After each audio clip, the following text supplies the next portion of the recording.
មានឡានគ្មានលុយគ្មានសហយធ្វើដំណើរពីអ្នកឪពុកម៉ាក់យកម៉ូតូធ្វើជាខ្លាកាត់ខ្យល់កាត់ភ្លៀងហើយយើងច្រៀងបដាឯ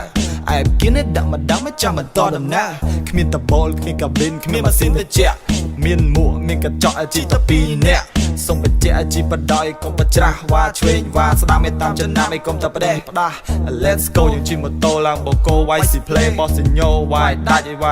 ចាំយើងស្រែកហូ go go ជិះម៉ូតូយោជិះកាត់ឆ្លងខេត្តស្ពីតសាកដោជិះកប់មើលមួយលឿនមើលឆ្វេងមើលស្ដាំតែក៏មើលលើវាយសញ្ញោវាយដាច់ motherfucker ជិះកប់មើលមួយលឿនមើលឆ្វេងមើលស្ដាំតែក៏មើលលើវាយសញ្ញោវាយដាច់ motherfucker ជិះម៉ូតូតាមផ្លូវក៏រកច្បាប់ចរាចរណ៍ភ្លើងស្ទុះវាមានលឿងខៀវក៏ហមតែគ្មានសប្រុងប្រៀបមូហ្គា